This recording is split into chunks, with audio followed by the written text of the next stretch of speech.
자, 바울의 여정이 고린도에서 로마서를 쓴 뒤 3개월 정도를 이제 고린도에서 기거를 합니다. 자, 기거한 뒤에 다시 올라온 거꾸로 해서 돌아가는데, 자, 이 바울은 지금 이제 원래 1차, 2차, 3차 출발할 때까지 출발과 마무리는 다 안디옥에서 했어요. 시리아 안디옥에서. 근데 이제 3차 선교 여행을 이제 맨 마지막 고린도를 찍고 돌아가는데, 다시 왔던 데를 교회를 거쳐가면서 돌아가는데, 이제는 지금 바울이 목적하는 바는 다시 수리아 안디옥이 아니라 어디입니까? 예루살렘이에요. 예루살렘으로 가는 목적은 예루살렘을 통해서 로마로 가는 거예요. 예루살렘에 가면 뻔한 일들이 기다리고 있어요. 자기가 유대인들에게 붙잡힌다는 거예요. 자기가 그렇게 해왔잖아요. 그렇게 이전에 예수님을 만나기 전에 자기가 했던 일들을 그대로 당하면서 지금까지 왔기 때문에 그 유대교의 본거지가 되는 예루살렘으로 들어간다는 것은 자명하게 자기가 붙들린다는 것을 전제하고 있는 겁니다. 붙잡힐 때의 이후에 성령께서는 모든 지혜를 주셨던 것 같아요. 붙잡혀도 로마인들이 지배하고 있는 그 시대이기 때문에 바울에게는 갖고 있는 신분이 무엇이었습니까? 로마 시민권이었어요. 이 가이사에게 나아가서 가이사를 만나는, 로마의 황제를 만나는 게 아무나 될 수 있는 일이 아니잖아요. 시민이 그냥 우리가 뭐 대통령한테 만나고 싶다고 대통령 만나주십시오라고 한다고 해서 만날 수 있습니까? 못 만나는 거죠. 근데 방법은 그겁니다. 그 당시 로마의 시민으로서 재판을 상고해서 황제에게 재판받겠다라고 하는 그러한 청원이 있으면 그 재판은 황제에게로 가는 거예요. 그만큼 우중하고 그만큼 어떤 심판의 어떤 결정적인 요소가 있어야 될, 내지는 어떤 상징적인 재판일 수도 있겠죠. 그러한 것들을 가이사에게 항소를 하면 로마의 시민권자는 세계 어디서든지 로마의 지배하에 있는 사람들은 특별한 특수 범죄가 아닌 이상은, 현행범이 아닌 이상은 가이사 앞에 나아가게 되는 그러한 법적 장치가 되어 있었습니다. 그래서 이제 바울은 가이사를 만날 수 있는 방법은 자기가 죄인으로서 체포가 되는 거예요. 체포가 되고 재판을 가이사에게 받겠다라고 하고 상고를 하는 거죠. 상고를 했을 때 가이사를 만날 수 있고, 그것을 위해서 지금 바울은 예루살렘으로 다시 가는 거예요. 정반대, 로마의 반대길이지만 다시 예루살렘으로 가게 되는 겁니다. 자, 거꾸로 올라갑니다. 되돌아가는데, 자, 파란 길 이제 데살로니가 빌립보를 거쳐서 드로아, 아소, 미들레네. 근데 여기서 원래는 이제 육로로 가려고 했었지만 두 가지 이유가 있어요. 두 가지 이유가 있는데, 하나는 어떤 누군가가 이제 바울에 대한 정보가 들어왔어요. 이제 숨어서 매복해서 바울을 해하려고 하는 사람들이 있다라고 하는 정보도 있고, 특히 또 이제 바울은 지금 빨리 예루살렘의 절기가 끝나기 전, 절기를 이제 전제하는 것은 사람들이 많이 모이는 시기이기 때문에 그 절기를 에서부터 멀어지지 않는 시기에, 그 절기 기간 안에 예루살렘에 도착하기를 원했어요. 그래서 급하게 이제 배를 타고 이제 밀레도로 갑니다. 여기서 바울이 사람들을 만나죠. 과정 속에서 이제 만나는데, 가는 중에 저 위에 보십시오. 자, 보면 여기 드로아가 있죠. 여기 드로아. 자, 이제 유럽에서 넘어오는 드로아에서 사건이 하나 있어요. 어떤 사건입니까? 밤새도록 여기 드로아에서 예수를 믿는 사람들이 함께 모여서 짧게 기거하고 가야 되는 바울과 함께 밤새도록 사경회를 하는 거예요. 말씀을 나누는 겁니다. 밤새도록 막 은혜로운 시간을 보내고 있는 중에 유두고라고 하는 청년이 너무 졸려서 이제 창문을 좀 열어놓고 이제 거기 걸터 앉았겠죠. 어떤 여러 가지 이유를 들 수 있을 거예요. 문집한 사람들이 많아서 자리가 없어서 창문에 앉았다. 밤새도록 하니까 졸려서 바람 쐬느라고 거기 앉았다. 여러 가지 이유가 있었습니다만, 사실 이제 예전에 저는 처음에 이제 유두고를 이야기를 할 때 유두고가 졸았다는 것에만 이제 초점이 맞춰져서 어떻게 말씀 시간에 감히 졸아? 막 이런 생각. 졸면 죽는 거야. 막 이런 거. 이런 생각했지만 여러분 상황을 보시면 졸면 죽어야 될 사람으로서의 유두고가 아닌 거예요. 어쩔 수 없는 사모함으로 그 사람은 나왔는데 육체의 약함은 어쩔 수가 없는 거예요. 그래서 졸 수밖에 없는 상황인 거죠. 밤샜으니까. 근데 중요한 것은 유두고가 말씀 시간에 졸았어? 이게 아니라 그 사람을 하나님께서 살리셨다는 게 중요한 거예요. 말씀을 사모함이 있었고 사모함이 있는 그곳에 기적이 있는 거예요. 이걸 이제 말씀하고자 있는 거예요. 오는 길에 그런 일들이 있습니다. 그래서 그 밑에 보면 밀레도라고 하는 곳, 여기 밀레도요. 에베소 밑에. 에베소는 안 들렸어요. 배 타고 왔기 때문에 이 밀레도를 안 들렸는데 이 밀레도에 이르렀을 때에 어떤 일들이 있습니까? 이 에베소의 장로들을 미리 전갈해서 밀레도로 오라고 기별을 했어요. 그러니까 에베소를 내가 들렸다 갈 수가 없어. 지금 급해. 그러니까 장로들이 오는 시간이 있지만 바울이 직접 갔다가 또 내려오는 시간이 있잖아요. 그러니까 그런 것들을 아끼기 위해서 거기 장로들을 청하는 겁니다. 청해서 내려와서 장로들과 함께 대화를 나누고 이야기를 해요. 그 장면이 이제 20장에 나오는데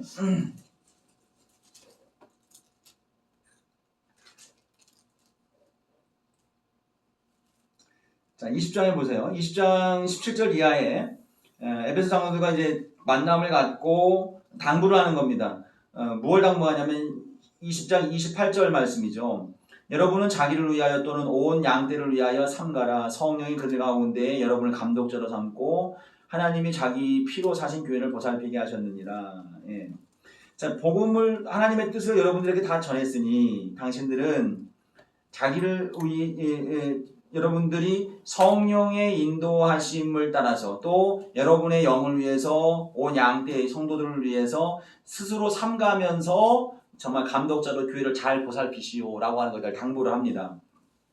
그리고 29절 말씀해 보니까 수많은 사나운 이리가 달려든다 그랬죠. 이단들입니다. 영지주의자들, 유대율법주의 그리스도인들. 율법주의 그리스도인들 자체가 그들도 그리스도인이지만 유대인으로서 율법, 할례와 율법을 지킴이 믿음과 동시적으로 이루어져야 된다고 하는 것을 강조했기 때문에 그들이 참 안타까움에도 불구하고 교회를 많이 혼란케 해놨습니다. 그러니까 그런 사람들을 계속 경계를 하고 있는 거예요. 이런 것들을 이제 얘기를 해요. 그러니까 쭉 이야기를 하니 이제 36절 지금 보니까 이제 그 이후에 이제 쭉 말씀이 이제 의복이나 은이나 금이나 탐하지 않고 뭐 이런 교회를 섬겨야 되는 매우 중요한 자세를 쭉 이제 설명을 해주고 있어요. 눈물로 훈계했고 그죠 이런 것들을 하면서 근데 마지막에 36절에 보니까 눈물로서 서로 다 목을 안고 울어요. 우는 이유는 무엇입니까? 붙잡혀서 죽을 위험이 있다는 거예요.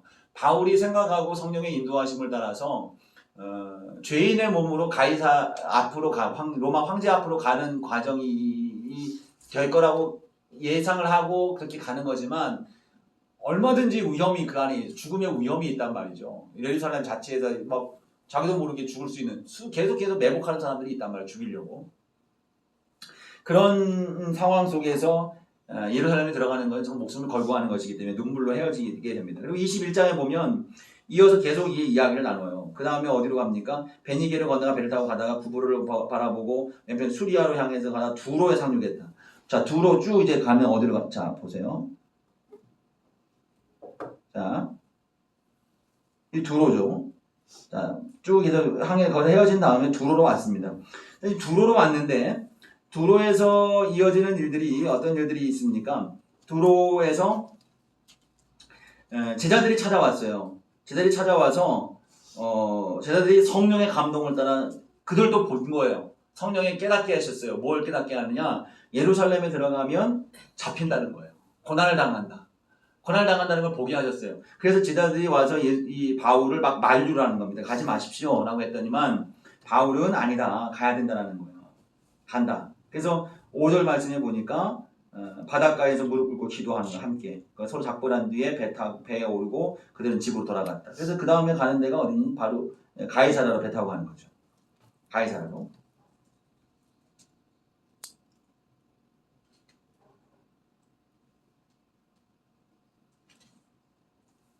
자, 이 가이사랴로 왔는데 가이사랴의 빌립 집사 집에 갔어요.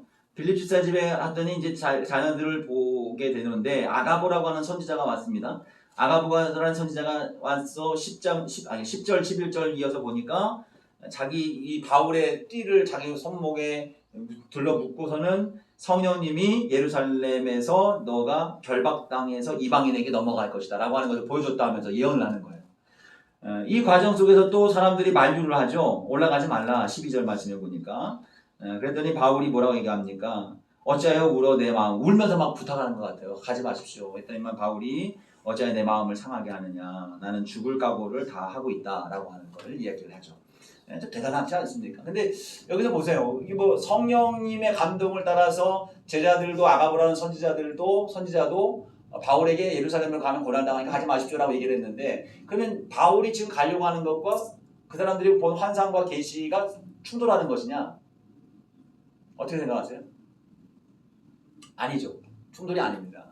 그러니까 오히려 지금 이 제자들에게 또 아가보라는 선지자를 통해서 성령이 감동을 주시는데, 이 감동이 가지 말게 막아라라고 하는 감동이 아니에요.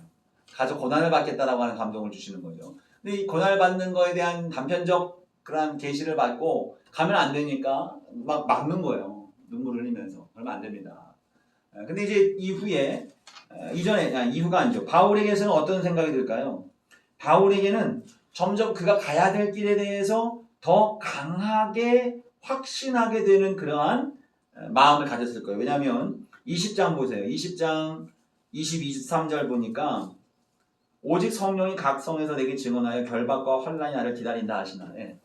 이미 이건 뭐 미시적으로 볼 때는 그 성에서 당하는 고난과 어려움을 이야기하겠지만, 거시적으로 볼 때에는 바울이 결국 가야 될 로마를 향하는 과정 속에 예루살렘에서 결박당하는 것을 성령이 계속해서 알려주시고 이끌어 가시는 거예요. 이끌어 가시는 중에 그럼 바울은 어떤 인식이냐? 이 충돌이 뭔 일 있어요? 20절. 자, 그 충돌이 있는 게 아니라 여기서 바울은 그래, 성령님이 내가 가는 걸 원하시는구나. 확신하는 거죠. 내가 결박당한 게 맞구나 라고 하는 걸 확신하게 되고, 과정 속에서 그럼 제자들에게 이런 환상을 주고 하는 것들은 무엇입니까? 이게 하나님의 인도하심이다. 그러면 뭘 해야 됩니까? 다 같이 모여서 기도해야 되는 거예요. 그러니까 21장에서 다시 보면 21장에서 그들이 모여서 바닷가에서 무릎 꿇고 함께 기도하는 거예요. 중보하는 겁니다. 그리고 20장 16절 말씀에 보니까 여장을 꾸려서 함께 예루살렘으로 올라가는데 가이사랴의 몇 제자가 함께 가면서 함께 계속해서 바울이 외롭지 않도록 동행하는 거예요. 계속. 그러니까 바울 혼자 붙들려 가는 게 아니라 이후에 이제 22장 이후 말씀 보면 바울이 수감되어 있는 가이사랴의 총독 관저, 감옥, 물론 관저 안에 감옥이 있습니다만 그 감옥도 막 꽉 막혀서 막 고통받는 감옥이 아니에요. 그 안에서 자유를 줬어요. 자유롭게 다녀라. 자유롭게 다니고, 그리고 다른 사람 만나는 걸 마음껏 허용해줘라. 도와주는 걸, 섬겨주는 걸, 그러니까 뭐 먹을 것도 갖다 주고 뭐 다 있겠죠. 그러니까 이런 것들을 아무것도 금하지 않았어요. 그 상황 속에서 그 동력자들을 계속해서 붙여주는 겁니다. 그러니까 이 성령의 감동과 감화는 오히려 그의 사역을 강화시키는 역사로 이렇게 이끌어가는 겁니다. 자, 사도행전의 본래적 이름이 무엇이어야 된다고 생각을 했겠습니까? 성령행전이라는 이야기를 했었어요. 성령에 따라 그 사명을 감당하는 제자들의 행전이라고도 얘기할 수 있다고 얘기를 했어요. 그러니까 엄밀히 말하면 성경은 성령행전이에요. 그러니까 성령의 역사하심이 계속 모든 것들을 주도해 나가는 겁니다. 바울의 것도, 그리고 사람들을 붙여주고 역사하시는 모든 과정도 성령의 인도하심 따라 나가는 겁니다. 자, 그런 상황 속에서 예루살렘에 도착을 해요. 자, 예루살렘에 도착을 했습니다. 여기서 이제 체포가 됩니다. 자, 이 상황 속에서 이후에 바울이 체포가 된 것도 아주 기가 막히게 나옵니다. 체포되기 전에 이제 21장에 보면 체포되기 직전에 야고보, 이 야고보는 예수님의 제자 야고보가 아니라 예수님의 동생 야고보입니다. 예수님의 동생 야고보가 그 교회 전체의 수장이었어요. 그 야고보에 의해서 제안을 받습니다. 바울이. 너가 지금 율법을 어기면서 율법 부정론자, 율법 폐기론자로서 이 유대인들에게 다 알려져 있다. 그래서 이것을 율법 폐기론을 막 온 세상 방방 곳곳 다니면서 주장하고 다니니 너에 대한 오해가 너무 심하다. 이 바울은 절대로 율법 폐기론자가 아니거든요. 율법이 더 강화되는 거예요. 믿음으로 말미암아 의롭게 되어지고 구원받은 자로서 율법을 대했을 때의 율법을 아까도 말했죠. 자유함 속에서 율법을 지키는 자가 되는 거예요. 자유하는 자로서의 의인으로서 율법을 대하는 태도는 자유자로서 매여 있는 자가 아니라 자유자로서의 이 율법의 확장성은 대단한 것이죠. 근데 이 사람들은 오해하고 있는 거죠. 그래서 서원하는 자, 서원 예물을 네가 대신 됨으로 인해서 나도 율법을 지키는 자라는 사실을 이제 알려라 하면서 그 내용들이 이제 쭉 나오고 있어요. 그럼에도 불구하고 그 안에 이제 선동하는 사람들이 있음으로 인해서 바울이 군중에 휩쓸려서 붙들려가는 상황 속에 있어요. 막 구타를 당하죠. 그런 상황 속에서 천부장이 뛰어옵니다. 백부장도 아니에요. 천부장이, 로마의 천부장이 막 달려와서 이 소요 사태를 진압하고 그 소요의 중심에 서 있는 바울을 안전하게 보호를 해요. 그리고 나서 그를 끌고 가는 중에 바울에게 변명의 기회를 줍니다. 사람들 모여있는 군중 앞에서 안전하게 보호한 가운데 높은 데서 많은 사람들이 있는 가운데 복음을 선포하죠. 그 다음날 어떤 일들이 있어집니까? 또 그 다음날 어떤 일들이 있어지냐? 공회 앞에, 사내들인 공회예요. 예수님을 죽인 공회. 그 공회에서 서서 또 복음을 전해요. 대제사장이 있습니다. 공회원들이 있습니다. 유대의 지도자들이 있어요. 그들 앞에서 분명하게 예수 그리스도의 복음을 전하게 되는 거예요. 대단합니다. 근데 그 다음에 어떤 일들이 있습니까? 그 다음에 있어지는 일들, 천부장이 이 바울을 안전하게 보호를 해요. 그래서 총독에게 데려가야 돼. 여기서는 안 된다. 총독에게 가서 재판을 받아야 되겠다 하면서 총독에 데려가는데 23장 보면 23장 보면 보병 200명과 기병 70명과 창병 200명, 그러니까 270명이요. 군사 270명이 바울을 안전하게 지켜갑니다. 전 세계 3번 선교 여행을 다니면서 한 번도 보호함을 받은 적이 없는데 안전하게 보호함을 받아요. 심지어 그는 막 걸어 다녔잖아요. 배 타고 다니더니 걸어 다녔는데 24절 또 바울을 태워 총독 벨리스에게 무사히 보내기 위하여 짐승을 준비하라 해서 말 태워 보내는 거예요. 말인지 노새인지 몰라요. 근데 어쨌든 짐승을 태워 보낸 거예요. 아, 이거 얼마나 영전입니까? 그래서 하나님이 딱 안전하게 들어가지고 오죠. 들어서 안전하게 지켜서 가이사라에 있는 벨릭스 총독의 집에 보냅니다.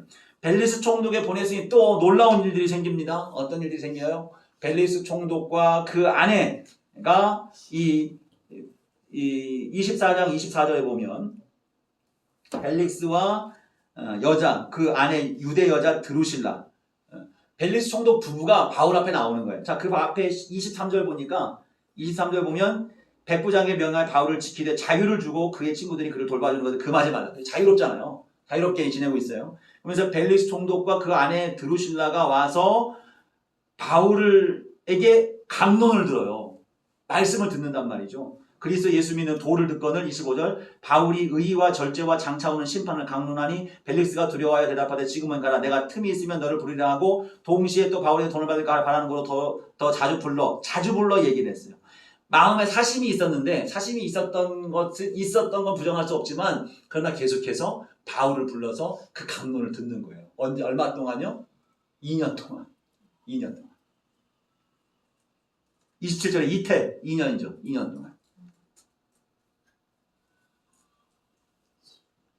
자, 그 다음에 25장에 보니까 총독이 바뀌어요. 벨릭스 총독이 2년 지난 뒤에 베스토라는 총독으로 바뀝니다. 이 베스토 총독도 이 바울이 의문점이에요. 그래서 그런 상황 중에 아그리빠 분봉왕이죠. 헤롯 아그리빠 2세입니다. 그 2세가 버니게 자기 아내예요. 버니게 자기 남매인데 또 부부도 되고 아주 막 근친상 간에 문제가 있는 집안이에요. 근데 이게 데리고 아내로서 자격으로 베스토 총독을 만나보고 축하 인사하러 왔어요. 온 참에 베스토, 이 아그리빠, 그리고 버니게 이 사람들이 누구를 만나요? 바울을 만납니다. 바울을 만나고 26장이 바울이 또 그들에게 복음을 전하는 거예요. 알아서 와요, 지도자들이. 와가지고 복음을 듣는 거예요, 계속해서. 자, 그러면서 바울이 이걸 막 설교를 하니까 26장 말미에 뭐라고 얘기합니까? 미쳤다, 네가. 26장 25절에 보니까 베스도가 너 미쳤다. 24절이죠. 너 미쳤구나. 네 학문이 널 미치게 만드는구나.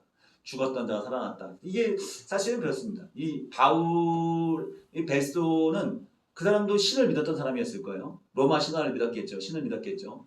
근데 이 로마의 신을 믿으면서 그가 믿을 수 있었던 이유는 오래전부터 내려왔던 신과 신화예요. 그러니까 그거는 자기가 검증의 영역이 아닌 거예요. 그렇다라고 했다라고 하니까 믿어지는 거예요. 믿어오는 거예요. 근데 이 베스도가 볼 때 예수는 당대 같은 동시대 사람이에요. 동시대 사람이 죽었다 살아났다고 하고 그가 하나님이라고 하는 사실을 믿을 수 있겠습니까? 만약에 우리가 지금 유대에 살고 있는 예수님을 우리가 만났다면 우리도 쉽지는 않았을 거라고 봐요. 저 같은 성향으로서는 쉽지 않았을 거라고 생각을 해요. 예수님이 지금 당대에 내 눈앞에 보여서 직접 역사를 행하면 내가 믿을 수 있겠지만 그러나 그 당대에 있었던 그 누군가가 하나님이라고 하면서 얘기를 한다면 유대인들이 전반적으로 예수 이단이라고 하잖아요. 이단인 예수를 잡으러 다녔다. 바울도 그 얘기 하잖아요. 내가 그 일을 했다. 그게 쉽지 않은 거예요. 그러니까 미쳤다는 거예요. 미쳤다. 자, 그때 바울이 하는 얘기가 29절에 그렇게 아그리빠 왕도 네가 나를 적은 말로 전도하려고 하느냐라고 했더니만 말이 적으나 많으나 문제는 당신도 나와 같이 되기를 원한다.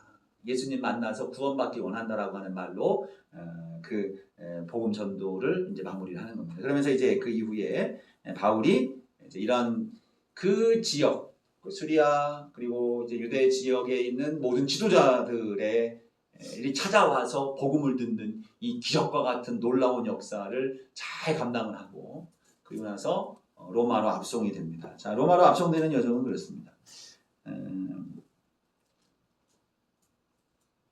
잠깐만요.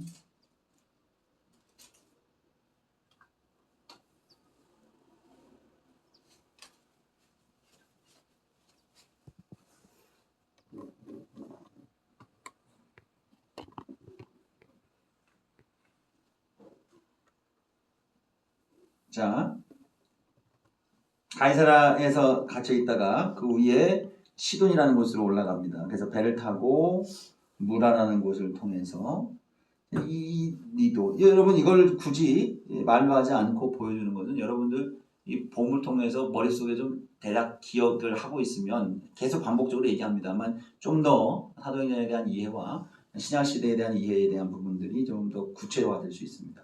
자, 디도를 통해서 여기 미항이라고 하는 여기 사도행전에 보면 미항이라고 하는 곳에서 이제 출발하냐 마냐 뭐 이런 이야기들이 있었던 곳입니다. 쭉 가는데 멜리데라고 하는 섬에서 파선을 당하죠. 배가 유라굴로라고 하는 그 광풍 만나게 됩니다. 만나게 돼서 여기서 이제 파선을 하고 그런데 여기서 또 놀라운 기적 같은 일들이 일어나죠. 하나님이 이제 다 구원해 주시는 거예요. 하나님이 구원해 주시는데 이것도 이제 바울을 통해서 예고가 된 하나님의 계시가 있었고 하나님의 구원을 받죠. 그래서 수많은 이 멜리데 섬 사람도 구원을 받는 역사도 있고 배에 타고 있었던 사람들도 마찬가지였습니다. 그런 가운데 이제 그 과정 속에 수라구사라는 곳에 들렸다가 레기온 그리고 보디올 이게 지금 로마 그러니까 이탈리아 반도예요. 이탈리아 지금 여기 들어간 겁니다. 그리고 아피오 광장을 거쳐서 로마로 이제 감옥에 들어갑니다. 자, 이 로마 감옥 사도행전이 여기서 끝이 나요. 여기까지요. 로마에 이제 머물러 있는데 이 상황 속에서 이것도 이 로마에 머물러 있는데 이것은 단순히 그냥 뭐 정말 감옥에 갇혀 있는 게 아니라 가택연금입니다. 그러니까 하숙집을 하나 구했어야 되는 거예요. 빌립보 교인들이 이따가 지금 바로 나오겠습니다만 빌립보 교인들에 대하여 사도 바울이 매우 감사하는 마음을 가져요. 왜냐하면 빌립보 교인들이 사도 바울이 로마에서 수감되어져 있는 생활을 물질로 그리고 에바브로디도라는 사람을 통해서 섬겨줘요. 그 섬김을 받을 수 있었던 것은 막 꽁꽁 감옥이 아니라 그 성 내이죠. 로마 안에 집을 정해서 그 하숙집, 자기 비용을 지불하면서 그 집 밖을 나오지 못하는 가택연금의 상황으로 이 감옥의 수준이 정해진 거예요. 그래서 바울에게는 늘 언제나 한 사람의 군인이 머물러 있어요. 군인이 머물러 있고 그리고 끊임없이 제자들이 오가고 여기서 보면 뭐라고 얘기합니까? 자 23절, 28장 23절 보세요. 28장 23절 보면 그들이 날짜를 정한 그가 유숙하는 집에 유숙하는 집이라고 그랬죠. 바울이 감옥이 유숙하는 집이에요. 유숙하는 집에 많이 오니 사람들이 오는 거예요. 바울이 아침부터 저녁까지 강론하여 하나님의 나라를 증언하고 모세의 율법과 선지자의 말을 가지고 예수에 대하여 권하더라. 예. 자 여기서도 보면 누가 오느냐? 유대인들이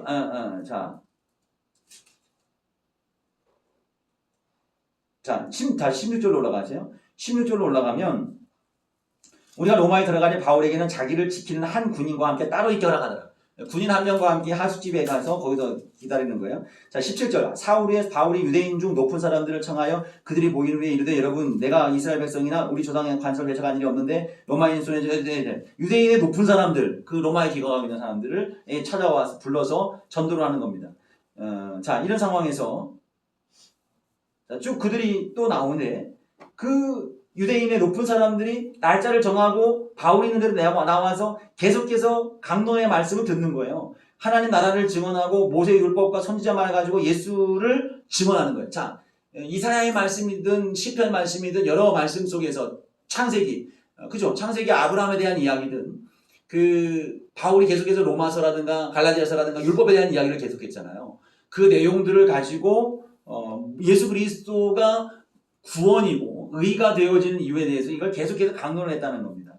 자, 그런 다음에 자 30절 말씀해 보니까 이태를 2년 동안 새방에 머물면서 자기에게 오는 사람들을 다 영접했고 사람들이 계속 와서 나와요. 31절 하나님 나라를 전파하며 주 예수 그리스도에 관한 모든 것을 담대하게 거침없이 가르치더라. 담대하게 거침없이. 이것이 우리가 따라야 될 모습입니다. 지금 자유하지 못하지만 그 자리에서 끊임없이 복음을 전하고 하나님 나라를 전파하는 거예요. 어떻게? 담대하고 거침없이. 담대하게 거침없이. 그렇게 나아가는 사도 바울의 모습, 우리가 따르고 본받아야 될 귀하고 아름다운 모습일 것입니다. 자, 이런 상황에서 자, 그 다음 한번 보시면 옥중서신이에요. 자, 이 옥중서신은 이 로마에 2년 동안 수감되어 있으면서 바울이 쓴 편지가 있어요. 그 편지가 4권이에요. 엄밀히 따지면 5권이기도 합니다. 자, 이 고린도에서 데살로니가 전서, 후서, 갈라디아 썼죠. 에베소에서 고린도전서 썼고요. 그 다음에 마케도냐 빌립보에서 고린도 후서를 썼어요. 그 다음에 고린도로 다시 내려와서 로마서를 썼어요. 보이죠, 여러분 계속? 자, 그 다음에 로마 감옥에 있을 때 쓴 책이 골로새서, 빌레몬서, 네 권 맞아요. 죄송해요. 4권. 골로새서, 빌레몬서, 에베소서, 빌립보서. 예. 이 4권을 해서 우리는 옥중서신이라고 얘기를 합니다. 그러니까 감옥에 수감되어 있으면서 썼다고 해서 옥중서신이에요. 자, 그 가택연금이었기 때문에 책 쓰는 거, 가르치는 거 다 자유롭게 할 수 있는 거예요. 자, 이 옥중서신의 내용은 대상은 골로새 교회인데 골로새 교회는 사실은 이제 바울이 가본 적이 없습니다. 가본 적이 없고 그 에바브라라고 하는 그러한 사람을 알아요. 그러니까 에바브라라고 하는 사람이 골로새 교회를 세웠다고 이렇게 알려져 있는데 그 골로새 교회에게 편지를 쓰고 또 빌레몬서는 누구한테 쓰는 겁니까? 빌레몬한테 쓰는 거예요. 빌레몬한테 쓰는 건데 그 중심에 누가 있어요? 오네시모라고 하는 노예가 그 가운데 등장을 해요. 그 주인공이 되는 거죠. 그러니까 골로새 교회에 쓰는 골로새서도 에바브라가 그 중심에 등장을 하고 있고 오네시모도 빌레몬서의 중심에 등장하고 있는데 둘 다 골로새 사람들입니다. 에바브라는 이 로마로 찾아와서 골로새 교회에 발생한 문제를 이제 전하고 걱정하는 내용이 이제 담겨져 있어요. 그래서 이 골로새 교회도 들어온 문제가 무엇이냐? 거짓 교사인 거예요. 거짓 교사. 그래서 거짓 교사, 잘못된 이단이죠. 이 사람들이 들어와 있음으로 인해서 교회 자체가 좀 혼란스러운 거예요. 계속해서 바울과 같이 안정된 지도자가 교회를 이렇게 다스리고 목회를 해주면 좋겠는데 그런 안정된 교회 공동체의 시스템화가 되지 않았단 말이죠. 형제들끼리 모여서 서로 말씀을 읽고 묵상하고 기도하고 이런 분위기였단 말이에요. 그러니까 그 속에서 자칫 뭐 자기가 안다고 하면서 영지주의자라든가 유대 율법주의 그리스도인들이 들어오게 된다면 교회가 막 혼란하게 되는 게 뭐야? 어떤 게 진짜지? 그래 이쪽 얘기 들어보면 신령하고 신비로운 것들을 추구하는 게 맞는 것 같아. 이쪽 얘기 들어보면 그래 율법을 따라가야지. 그 하나님이 선택한 이스라엘 백성들을 통해서 흘러내려온 율법이라면 마땅히 그런 거 아니겠어? 라고 하는 그런 혼란함 속에 빠질 수가 있는 거예요. 자, 그런 가운데에 이제 바울이 서신을 쓰는 거예요. 이제 골로새에 이제 글을 써서 그들에게 보내줘야 되는데 이제 골로새에 보내주는 그 차에 이 바울이 만난 사람이 오네시모잖아요. 옥에서 만난 사람이 오네시모를 만났는데 이 오네시모에게 바울이 복음을 전해서 그가 구원을 받은 거예요.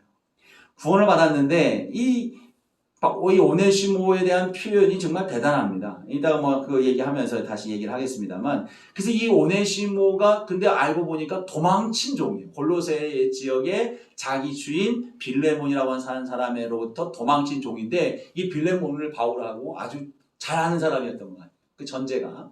이런 상황 속에서 그를 다시 보내줘야 되겠다. 그가 다시 원래의 자리로 회복해야 되겠다라고 하면서 골로새 교회에 편지를 쓴과 동시에 빌레몬에게 쓰는 편지를 같이 들려보내는 거예요. 그런데 이 로마에서부터 골로새가 어느 지역이냐면 에베소를 거쳐서 그 중간까지 가야 되는 거예요. 자, 대략 이 지역 정도 되는데요.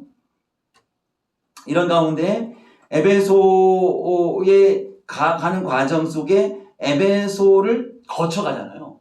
거쳐가니까 그때에 바울이 하나 더 쓰는 거예요. 에베소서를 쓰는 겁니다.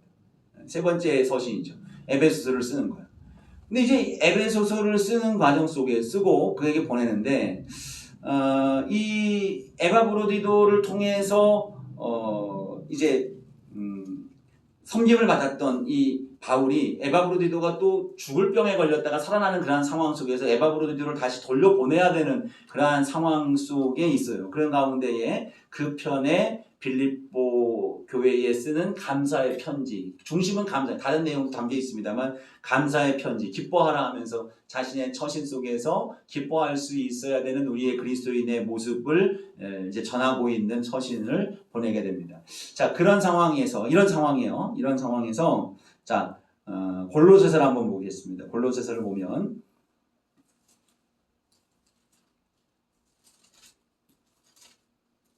자, 에바브라라고 하는 사람을 아까 말씀을 드렸는데 에바브라가 이제 지금 로마에 와 있는 거예요. 로마에 와 있는 에바브라를 통해서 대화를 나눠 보니까 이 골로새 교회가 매우 정말 귀한 교회인 거예요. 그래서 자신이 세우고 자신이 양육한 바가 없는 교회이기 때문에 바울은 또 자신이 갖고 있는 믿음의 지식들을 이 골로새 교인들에게 전해주고 싶은 마음으로 그들에게 편지를 써요. 그래서 그 내용은 바로 뭐냐? 기독론을 쓰는 겁니다. 골로새 교인들에게 예수님은 누구시냐? 예수님이 어떤 일을 하셨느냐? 그 내용들을 쓰는 거예요. 그러면서 그리스도께서 죽으시고 부활하셨던 그 내용, 그거 케르그마죠. 그 선포하는 것이죠. 그 복음의 본질을 가르치는 거예요. 골로새서가 바로 그 내용들을 담고 있습니다. 그리고 그 복음의 본질을 깨달은 사람들이 그 삶 속에 어떻게 살아야 되는가에 대한 부분들을 또 골로새서에 담겨져 있어요. 그러니까 예수님이 누구시며 어떤 일을 행하셨냐. 그 예수님은 십자가에 못 박혀 죽으셨다가 다시 부활하신 분이다. 그것을 선포함과 동시에 이것이 우리의 믿음의 본질이다 라고 함과 동시에 이 믿음이 있는 자들의 삶은 어떠해야 되느냐라고 하는 것들을 전하는 것이 골로새서입니다. 그래서 매우 균형이 있어요. 하나 더 주제가 있는 바 에바브라의 고민처럼 이단이 들어와 있는데 이 이단이 들어와 있는 상황 속에서 그 이단들을 어떻게 이겨야 되는가에 대한 부분들을 이야기를 하고 있는 거예요. 자, 1장 보면 골로새서 여러분 다 골로새 읽으셨잖아요. 그죠? 이해는 어떠셨어요?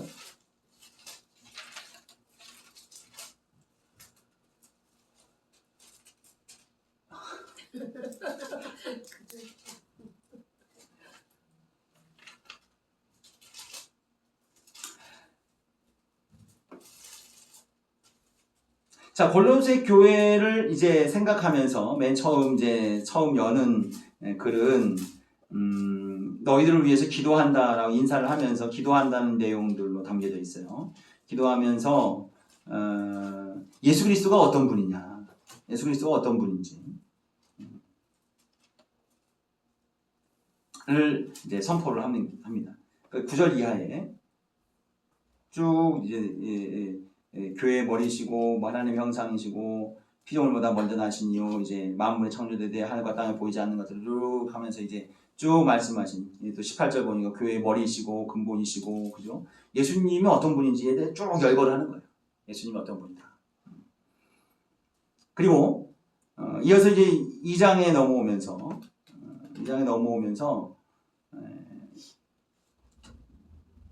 이 유대주의적인 것들의 위험적인 것들 그리고 이방 종교의 위험한 것들이 쭉 이제 예시로 나오고 있어요. 그리고 3장 넘어오면서 우리가 예수님을 믿고 예수님께 다시 살리심을 받고 이러한 삶으로서 어떻게 살아가야 되느냐 3장 1절부터 4절까지 1절 빼고 2절부터 4절까지의 말씀 보면 이렇게 얘기를 하죠. 위의 것을 생각하고 땅의 것을 생각하지 마라. 이는 너희가 죽었고 너희 생명이 그리스도와 함께 하나님 안에 감추어졌습니다. 우리 생명이신 그리스도께서 나타나실 그때에 너희도 그와 함께 영광 중에 나타날 것이다. 그러므로 5절 땅에 있는 지체를 죽여라. 음란과 부정과 사욕과 쭉 이제 열거하는 거죠. 우리가 예수님을 믿는 믿음 가운데에서 살아가야 되는 삶의 방식은 땅의 것들을 보지 마라. 땅의 것들을 생각하지 마라. 위의 것을 생각하고 위의 것을 바라보며 살아가라. 이것이 이제 가장 기본적인 태도인 거예요.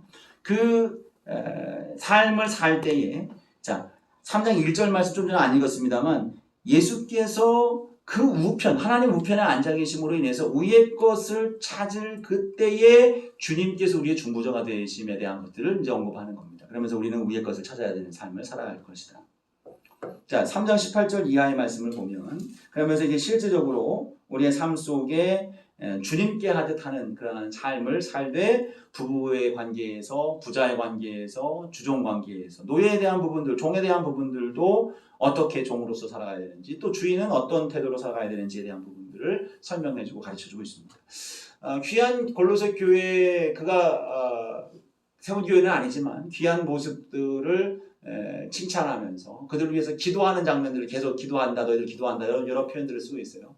너희들을 마음에 품고 내가 기도하고 있습니다. 그리고 그 기도의 중심성 속에서 그래서 예수의 존재 그분이 어떠한 분인지를 다시 한번 마음속에 새기면서 땅의 것들에 의하여 땅에 속한 자의 모습이 아니라 지체를 죽이면서 하늘의 것들을 바라며 하나님의 도우심 예수 그리스도의 중보하심을 덧입고 이 땅에서 아름다운 그리스도인으로서의 삶을 살 것을 촉구하는 것 이 골로새서의 내용이죠. 빌레몬서 보세요. 빌레몬서는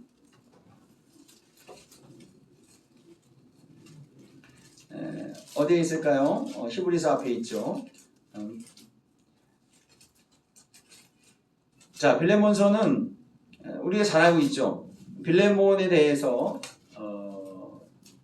그로부터 도망쳐 나온 종인 그 오네시모를 다시 돌려보내는 겁니다. 다시 돌려보내는데 이 상황이 정말 이게 한 사람이라도 믿음이 깨지면 이건 있을 수 없는 일 아닙니까? 바울이 빌레몬을 믿어요. 신뢰하는 겁니다. 그 사람은 진짜 믿음의 사람이라는 거예요. 진짜 믿음의 사람. 그러니까 오네시모를 보내는 겁니다. 그 당시 도망친 노예는 죽여도 그것이 허용됐던 시대였단 말이죠. 근데 보내는 겁니다. 근데 이제 이후에 바울도 약간 이제 우려가 한편 있었지 않았겠는가 생각이 드는 게 마지막에 이제 단서를 또 붙여요. 18절 빌레몬서 18절 보면 그가 만일 내게 불의를 행하였거나 내게 빚진 것이 있으면 내 앞으로 계산해라. 그래 빚진 거 있으면 내가 다 갚을 테니까 내 앞에 계산해 라고 해놓고 그 다음 보세요. 19절 보니까 내가 친필로 쓰는데 내가 이외에 내 자신이 내게 빚진 것 내가 말하지 않았어. 빚진 거 말하라고 해놓고서 내가 갚은다 해놓고서 너 근데 잘 생각해봐 나한테 빚진 거 너무 많지 막 얘기하는 거예요. 20절 말씀 보니까 평안하게 해라. 자 그러면서 이제 그만한 신뢰가 지금 쌓여 있는 거예요. 빌레몬에게 있어서 바울의 지위 위치는 대단한 겁니다. 자기의 생명의 구원을 촉진한 아주 중요한 사람인 거예요. 믿음을 세워간 사람일 수도 있고 어떤 의미인지는 정확하게 나와 있지는 않습니다만 매우 중요한 자기가 신뢰하며 존경하며 정말로 목숨을 아끼지 않고 섬길 수 있는 그런 믿음의 아름다운 동역의 관계가 되는 겁니다. 그러니까 바울이 이 오네시모라고 하는 한 사람의 생명의 여탈권을 가지고 있는 이 빌레몬에게 그를 다시 돌려보낼 수 있을 만큼 신뢰가 있는 사람이에요. 그는 분명히 그렇게 받아들일 것이다 라고 생각한 거겠죠. 그 뒤에 또 이 오네시모도 대만하는 사람이에요. 예수님을 바울을 통해서 만났어요. 이가 예수님을 제대로 만난 거예요. 예수님을 만났어도 돌아가는 게 쉽지 않잖아요. 그냥 징계, 벌 받는 거 정도는 할 수 있는데 죽일 수 있는 거예요. 근데 그럼에도 불구하고 도망쳤던 노비가 왜 도망쳤겠습니까? 자유를 얻고 싶은 거 아니겠습니까? 그랬던 자기가 그냥 모르는 척하고 딴 데 가면서 살면 되는 거예요. 지금처럼 뭐 수배 전단이 막 어디 막 붙고 뭐 어디서 봤다더라 전화 오고 이게 아니잖아요. 끝나는 겁니다. 지역을 완전히 떠났으면. 이 대륙이 다르잖아요. 근데 가는 거예요. 예수님을 제대로 만난 거죠. 내가 있어야 될 자리, 내가 범죄함으로써 살아갈 수 있는 자격은 없다. 이 문제를 해결해야 되겠다 하면서 본래의 자리로 돌아가는 거예요. 뭐 자유를 주든 안 주든 그건 주인의 몫이고 죽이든 살리든 그러나 내가 있어야 될 자리부터 다시 시작해야 되겠다라고 그 자리로 가는 겁니다. 바울도 대단하죠. 오네시모도 믿는 거예요. 너가 가야 된다. 설득을 하는 거. 정말 죽이면 어디 가는 거. 근데 죽어라. 차라리 가서 죽는 거야. 넌 죽은 몸이다라고 생각을 했겠죠. 이미 예수 그리스도로 말미암아 죽었으니 너 가서 죽는 거 두려워하지 마라. 네가 예수를 믿었으니 죽이면 죽어라. 죽으면 너에게 천국이 열려진다라고 이제 얘기를 했겠죠. 이런 그러니까 죽음이 그들에게는 문제가 되지 않습니다. 지금 이 성경 안에 빌레몬 안에서는 죽음이 문제가 안 돼요. 서로 그 믿음 안에서 오히려 더 강화된 형제의 사랑, 그 섬김, 예수 그리스도의 마음 이러한 것들이 이 가운데 가득 채워지게 되는 겁니다. 바울이 지금 이 오네시모를 소개하는데 뭐라고 소개하냐면 갇힌 중에 낳은 나의 아들이다.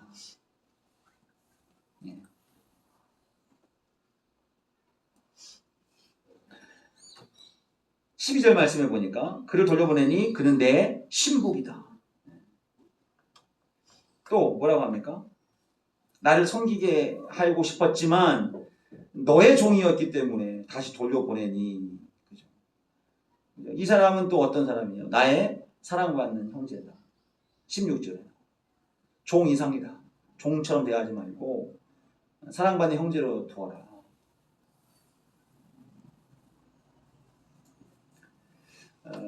주인으로서 이제 이 오네시모를 종으로 여기지 않는 그러한 관계성으로 바뀌어지게 되겠죠. 이것은 우리가 그렇게 되었으리라고 또 신뢰할 수밖에 없는 내용들입니다. 자, 그 다음에 에베소서요.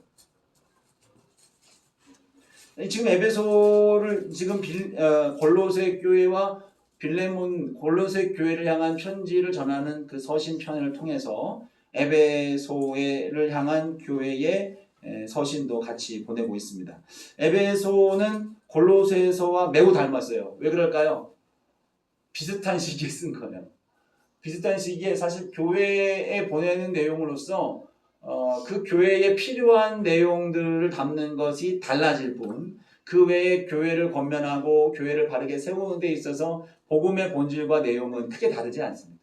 어떤 편지든 예수 그리스도가 강조해야 되는 것이죠. 어떤 편지든 십자가 짊어지는 죽은 자와 같은 삶을 살아가는 것 당연히 강조돼야 될 부분입니다. 어떤 편지든 그리스도를 주로 모신 자로서 그 주로 모신 자의 삶이 그 생활이 그 관계가 아름답게 나타나는 것은 당연한 결과가 되는 겁니다.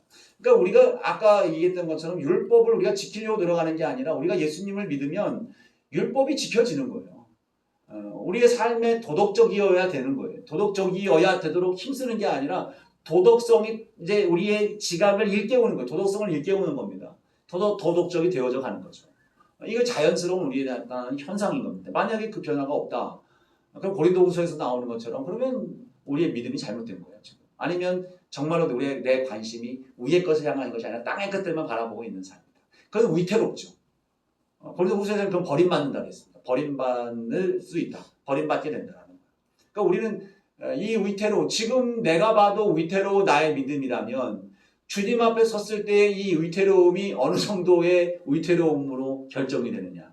예, 우리는 평가를 하나님께 받잖아요. 내가 나의 믿음은 구원받을 만한 믿음이야 라고 우리 스스로가 확신한다고 해서 우리가 마지막 때 주님 앞에 섰을 때에 구원받을 수 있느냐? 그건 모르는 거예요. 하나님께 평가를 받아야 되는 겁니다. 이거 마지막에 나오잖아요. 주여 했는데 이게 뭔 일이래요? 나 열심히 도왔는데요. 주님 섬겼는데요. 뭡니까 말이야. 근데 나의 기준으로 여전히 나를 안정적이다라고 생각하면 절대로 착각이다. 그래서 우리가 계속해서 부단히 그래서 우리가 발전이 되고 성숙이 되는데 지금보다 더 성숙이 돼요. 앞으로도 막 많이 남았어요. 이 위에. 지금 우리는 많이 도달한 것 같지만 바닥이에요 바닥. 생각해보세요. 뭐 여러분 스스로가 잘 알잖아요. 내 스스로가. 나 바닥이다. 그지 같다. 막 이런 생각. 그지 같아. 그지 같은 걸 내가 아는 게 중요한 거예요. 그리고 그 그지 같은 상황에서 또 오늘 부족하지만 어제보다 오늘. 그래서 저는 온전하다라는 표현을 되게 좋아해요.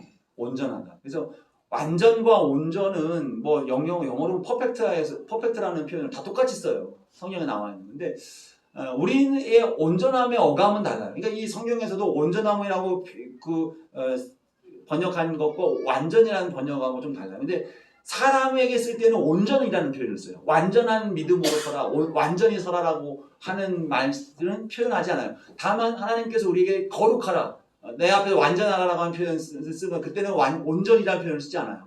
완전하라. 왜냐하면 우리가 지향해야 될 최종 결과 도달해야 될 위치는 완전이에요. 완전. 근데 그 완전을 향해 지금에 나아가는 상태는 아무리 우리가 퍼펙트하게 한다고 해도 이게 퍼펙트가 완전히 될 수가 없어요. 이건 온전이라는 개념을 쓰는 거예요. 온전은 어떤 개념입니까? 나의 상태에 채워져 있는 거예요. 그러니까 뭐 그림까지 그릴 건 아니지만 내 그릇이 그릇 크기에 따라서 다른 거예요. 자, 내 그릇이 뭐 2리터짜리예요. 뭐 누구는 8리터짜리예요. 이거 붙일 거 없어요, 이거. 8리터짜리. 근데 이 사람의 완전함은 뭘까요? 채우는 거예요, 채우는 거.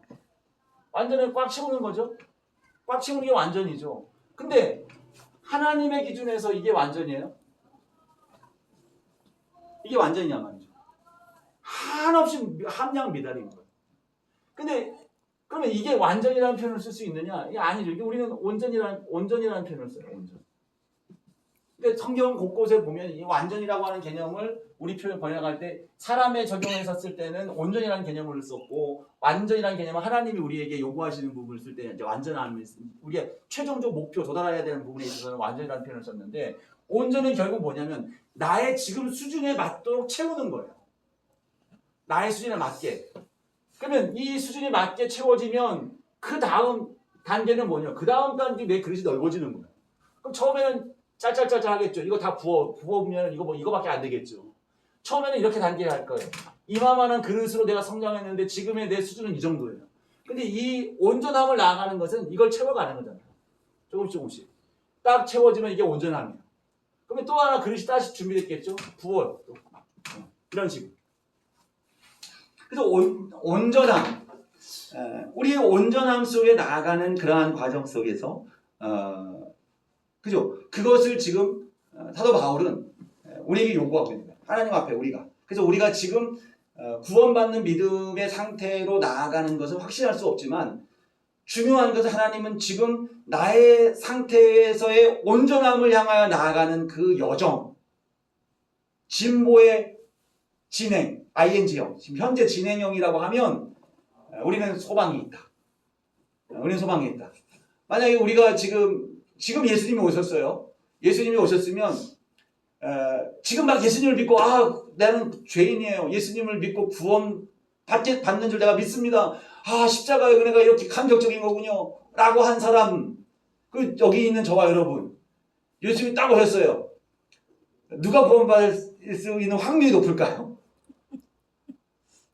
생각해봐요. 누가 확률이 높을까요? 확률은 그 사람이니까 아니겠습니까? 아니 맞잖아요. 그 사람은 지금 막 예수님을 믿고 믿음을 고백했어요. 진심으로 고백했어요. 근데 우리는 지금 다 속이 달라요, 지금. 속이, 좀 보이는 거하고 다 다르단 말이에요. 속이 지금 뭐가 들어있는지 몰라요. 얼만큼 채워져 있는지 모른단 말이에요. 이 사람은 지금 요만큼 해서 요만큼 막 찼어요. 아무것도 아니에요. 우리에 비하면 막 세 발의 피가 같은 거예요. 근데 그 사람은 온전한 믿음이 온전하. 구원받죠. 근데 우리는 함량 비단이면 너 아니야 이렇게 할 수 있다는 거예요. 그 가능성. 근데 다만 우리에게 소망이 있는 것은 지금 이 채워져야 될 그릇을 향해서 조금씩이라도 평생 채울 수도 없어요. 계속 채우는 지금 진보가 일어나고 있는 내 삶이라면 우리 가능성이 있다. 우리 가능성이 있다. 그래서 이걸 보고서 우리가 그래서 계속 바울을 깨어 있으라고 하는 거고 예수님이 깨어 있으라고 했던 거고 바울도 너희들의 온전함을 나타내라. 온전해라. 믿음을 확증해라. 바라보면 자꾸 이게 진보가 나타나잖아요. 이걸 얘기를 하고 있는 거죠. 그 바울이 지금 에베소에 이제 보내는 편지 속에서 많은 부분 중복이 돼요. 골로새 교회에 보낸 편지하고요. 비슷한 부분이 5장 6장, 에베소 5장 6장하고 골로새 3장 18절에 25절 이에 뭐 20여 군데가 막 비슷하다고 얘기를 합니다. 근데 어쨌든 여기서 나타나고 있는 것은 무엇입니까? 지금 이 에베소에서의 역사들은 대단했습니다. 그 브리스길라와 아굴라를 언제 남겨놨어요? 2차 선교여행 유럽에서 돌아오면 고린도 교회를 세우고 돌아오는 중에 에베소에다 브리스길라 아굴라 부부를 남겨뒀죠. 기억나시죠? 자, 2차 여행 때 남겨놨어요. 남겨놓고 들어가서 3차 여행 때 오면서 에베소로 도달해서 에베소에서 목회하면서 에베소도 길게 2년인가 있어요. 거기서 목회하면서 교회를 세우고 그렇게 해왔단 말이에요. 그래서 그 가운데 두란노 서원이라고 하는 그 서원의 이 중심으로 바울이 가르쳤고 아데미 여신이 뿌리를 내렸던 그 우상들을 이렇게 회파하는 그 일도 있었고 마술책이 불살라지고 그죠? 고린도에 편지를 쓰는 일도 있었고 여러 일들이 있었단 말이죠. 그런 가운데에 이제 돌아오는 길에 이제 에베소 장로들도 만나기도 했고요. 그런 교회를 향해서 이제 교회가 또 가정생활, 또 주인과 종의 관계, 이것 어떻게 해야 될지 골로새 교회에 쓴 편지와 유사하게 이제 내용들을 담고 있으면서 공동체 생활을 너희들이 어떻게 해야 될까? 교회 생활. 그래서 이 에베소서를 보면 공동체, 교회 공동체가 이루어야 될 그 한 몸됨, 그 교회의 공동체의 지위라든가 이런 내용들을 이야기를 하는데 그 속에서 연합, 통일 뭐 이런 개념들이 막 나오기 시작하는 거예요. 그러니까 교회 공동체, 교회론이라고도 얘기를 해요. 교회론이라고도 얘기하는데 그 한 몸이 되는 것과 성장하는 것들과 이런 것들, 가치체에 대한 부분들 이런 것들이 이제 집중적으로 여기 이제 소개가 되고 있습니다. 자, 에베소서를 보면 에베소서에서 보면 이제 뭐 인사를 하고 예수께서 너희를 살리셨다라고 그리고 또 십자가로 화목하게 하셨음을 또 하나님의 구원의 계획과 이런 경륜들을 쭉 얘기를 해요. 2장 3장에 보면 특히 이제 바울은 이 바울이 어떻게 너희들을 섬겼는지 그런 내용들을 이야기하는데 비밀이라는 표현들을 자주 쓰는데 비밀스러운 경륜이라는 그 표현을 써요. 그러니까 자기가 이 이방인들을 구원하기 위해서 하나님께서 바울로 하여금 깨닫게 하고 그 깨닫게 하신 비밀을 따라서 바울이 에베소를 향하여서 그것들을 이루어낸 것이다. 구원을 이끌어냈다라고 하는 것들을 이제 이야기를 하고 있어요. 그렇게 하면서 이제 이후에 5장에 나오면 골로새 원리와 비슷하게 부부 부자 또 주종 관계 이런 관계성들에 대한 부분들을 이야기를 합니다. 이제 교회에 관련된 연합됨과 그리고 공동체성과 그 성장됨과 성령의 인도하심 이러한 내용들을 이 안에 쭉 담으면서 교회로서의 한 몸됨을 집중하면서 복음의 본질 안에서 살아가는 삶을 살아라라고 가르쳐주고 있습니다. 자, 그런 다음에 이제 빌립보서예요. 자, 빌립보서는 이제 나머지 이제 에베소서, 골로새서, 빌레몬서도 이제 골로새에 있었던 사람이었기 때문에 아시아 지역에 있었던 그런 내용으로 써 있었다고 한다면 이제 빌립보서는 마게도냐 지역이죠. 유럽 지역에 쓴 편지입니다. 이 빌립보서를 쓸 때 바울은 빌립보 교인들에게 너무나도 감사한 거예요. 아까 얘기했던 것처럼 에바브로디도라고 하는 사람을 빌립보에서 파송을 했어요. 바울이 지금 로마에 갇혀 있다고 하니 우리가 그를 도와야 되겠다 하면서 물질 헌금을 해가지고 헌금을 들려보내주고 계속해서 또 헌금을 해준단 말이죠. 그럼 이 빌립보 교회는 이 옥바라지만 해준 것이 아니라 고린도 후서도 보면 고린도 후서에서도 고린도 교인들에게 편지를 쓰면서 마게도냐 지역의 교회들, 이 교회들은 이미 분에 넘치게 헌금을 했다라는 거예요. 그리고 고린도 전서에서도 써 있어요. 내가 너희들에게는 사례비를 안 받는다는 거예요. 사례비를 안 받는 이유는 여러 가지가 있어요.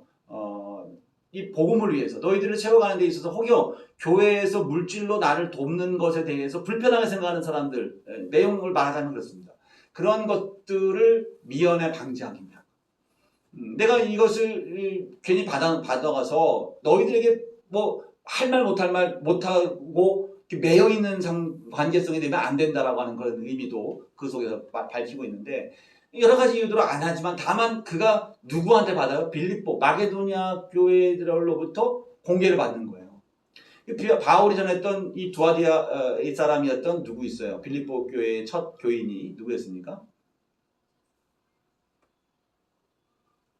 루디아 있었잖아요. 루디아는 사업가잖아요. 사업가.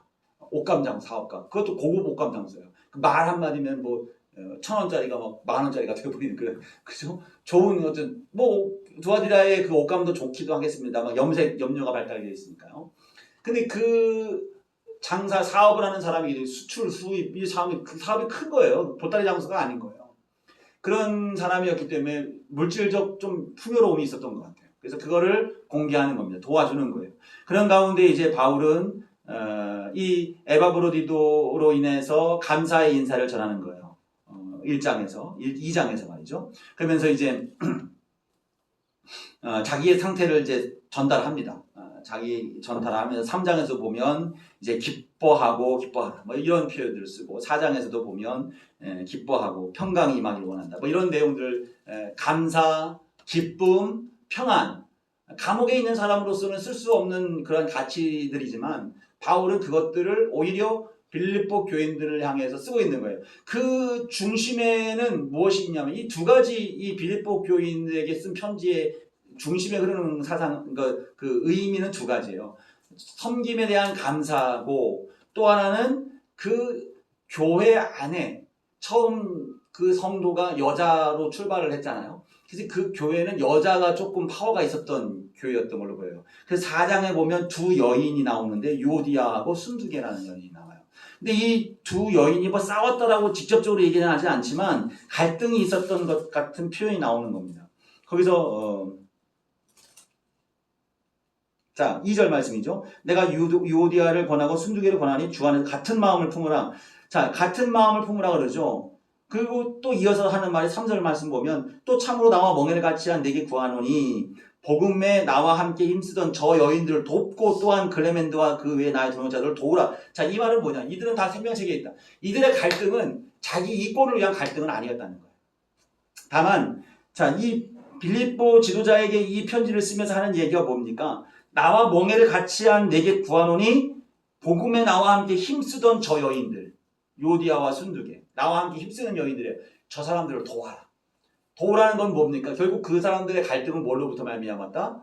주님의 일을 하는데 있어졌던 갈등이었겠다. 그렇다고 그 갈등이 긍정적인 측면만 있느냐? 그렇지는 않습니다. 그 갈등이 그렇다고 부정적인 것만 있느냐? 또 않아요. 바나바와 바울이 2차 전도여행을 갈 때 대판 싸웠잖아요. 마가를 데려가느냐 마느냐 문제 때문에. 근데 이 대판 싸운 것이 막 치고받고 싸우고 욕하고 막 이런 건 아니었을 겁니다. 이 마가를 포용할 수 있느냐? 이거 성격 문제예요, 사실은.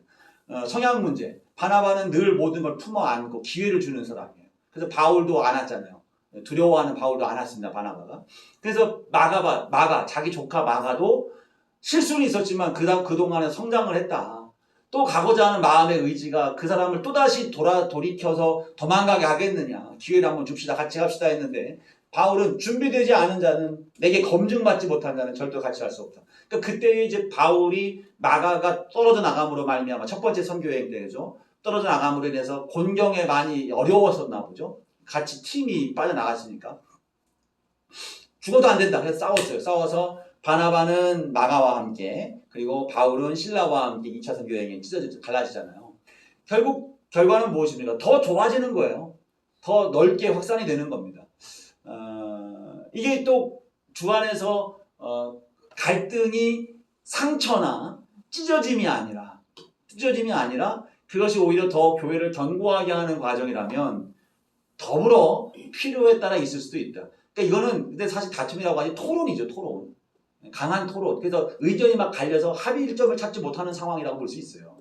우리가 생각하는 것처럼 막 지지고 볶고 싸워가지고 교회가 막 잘라지고 이런 거라고 생각하지 마십시오. 그런 개념이 아니라 둘 다 교회를 어떻게 하면 더 잘 만들어 놓을까, 더 좋게 할까. 이것이 이제 대립이 돼서 예를 들면 그거예요. 김치 5통만 할까 10통만 할까.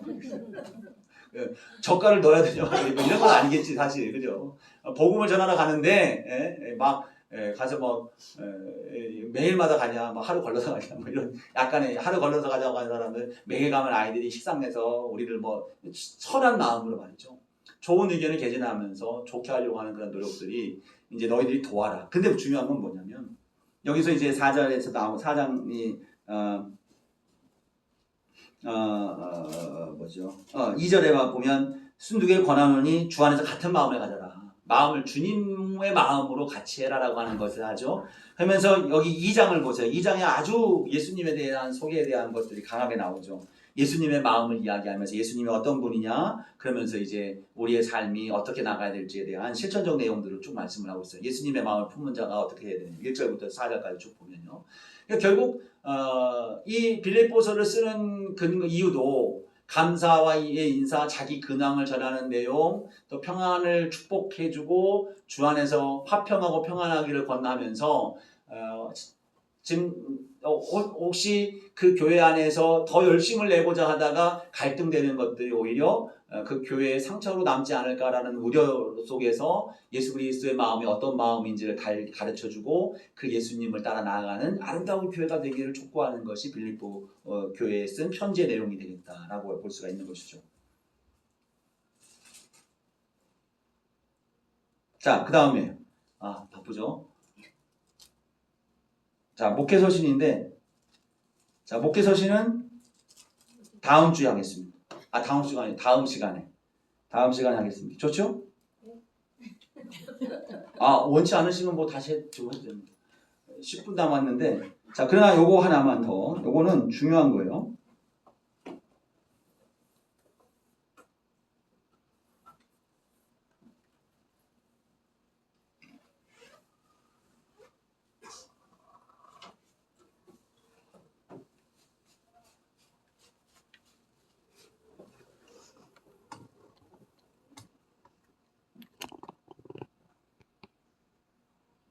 자, 다음 시간에 한 번 더 보여드릴 텐데,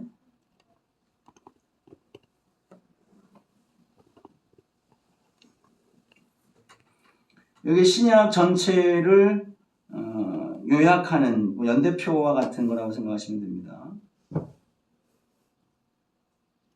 지난번에는 사도행전 중심으로만 제가 칠판에다 그려드렸었는데 이거 전체를 한번 보세요.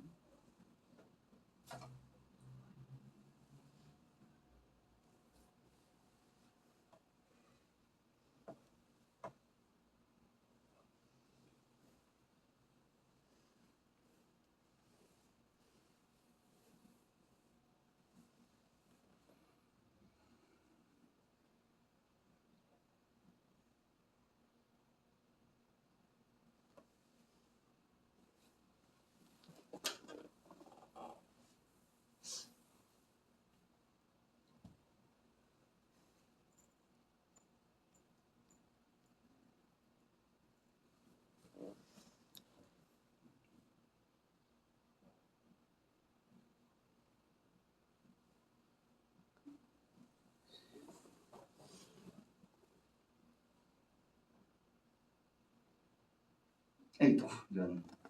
에이.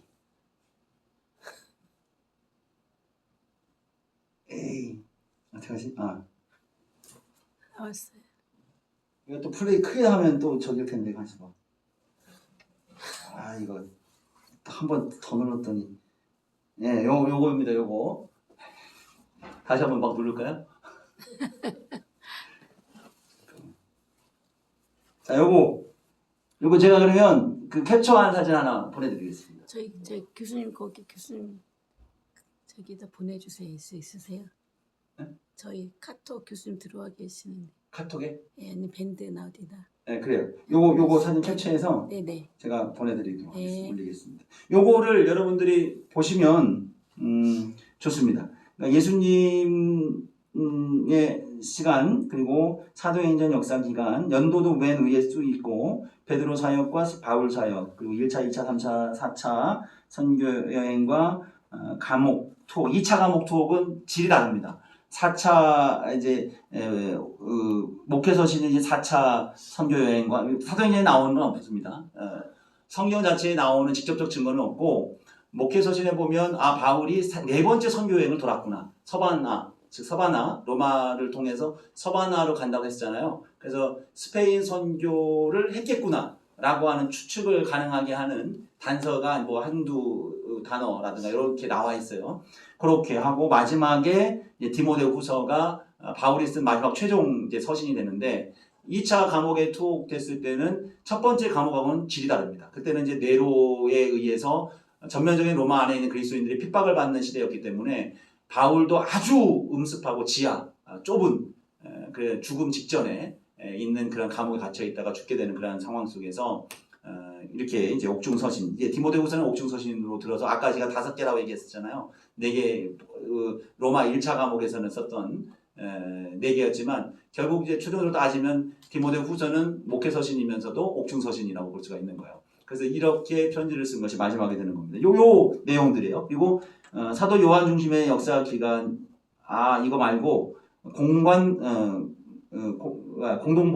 서신도 있는 걸로 제가 다시 보내드리겠습니다. 그거까지 연대에 대략 비슷하게 또 요한의 계시록과 1, 2, 3서도 이제 요한에 의하여 그 역사 기간에 쓰여진 내용들이 이제 이 표 안에 들어져 있어요. 여러분들 보내드리는 것 여러분들이 할 수 있는 한 최대한 숙지를 하세요. 그래서 다른 것 다 잊어버려도 이 사도 예수 그리스도 복음에 관련된 부분들과 사도행전과 서신서들이 연결되어 있다는 거. 그래서 그 사도 바울의 전도의 여정 속에 어떤 곳에서 어떠한 이유로 이런 편지들을 쓰게 됐다라고 하는 가장 그래도 많이 알려진 중심적인 어떤 어떤 내용들을 여러분들이 알고 있으면 신약 성경 서신서의 이해에 대한 폭이 확 넓어질 거예요. 그래서 그것을 여러분들이 이거 사실 이거 시험 보면 좋은데, 그죠? 근데 이거 로마서 그거 쓰는 게 좋겠어요? 시험 보는 게 좋겠어요? 차라리 시험 보는 게 낫죠. 로마서 지금 막 갈등이 오죠. 로마서 이거 또 읽고 하려니까 로마서 복잡할 수 있을까 싶기도 한데 제가 생각할 때는 로마서를 한번 하시는 게 나을 것 같긴 해요. 그러니까 요거는 시험 본다는 마음으로 한번 익숙하게 외우세요. 제가 신학교 공부하고 나서 사실은 신학교론이라든가 신약학 여러 가지 공부도 하고 했습니다만 사실 이것을 체계적으로 이 성경이 쓰여진 것과 내용에 대한 부분들을 전체적으로 쭉 엮어낸 뒤에 그때 성경이 이렇게 되는 거구나라는 이해가 폭이 확 넓어졌어요. 그러니까 여러분들이 요거 중요한 표니까 요거 꼭 한번 숙지하시고 외우듯이 이렇게 공부를 했으면 좋겠습니다. 질문사항 없으시고 기도하고 마치겠습니다. 하나님 고맙습니다. 우리들을 사랑하셔서 주님 구원하여 주시고 주의 전전으로 불러주시고 사도 바울에게 맡기신 복음의 사명을 감당하도록 우리에게 은혜를 주심을 감사합니다. 바울에게 주어진 어떠한 역경 속에서도 하나님의 도우심을 기뻐하며 때를 얻든지 못 얻든지 그 있는 곳에 만나는 사람들에게마다 살아계신 예수 그리스도를 전하였던 그 삶처럼 우리의 삶이 복음을 전하는 자가 되게 도와주시고 말씀을 전하는 자가 되게 도와주시고 주의 사명을 힘써 기쁨으로 감당하게 하여 주옵소서. 사도행전 마지막 말씀의 표현처럼 담대하게 거침없이 전하는 우리가 되게 하여 주옵소서. 주님께서 모든 여정을 인도해 주실 줄 믿사옵고 예수님 이름으로 기도합니다. 아멘. 감사합니다.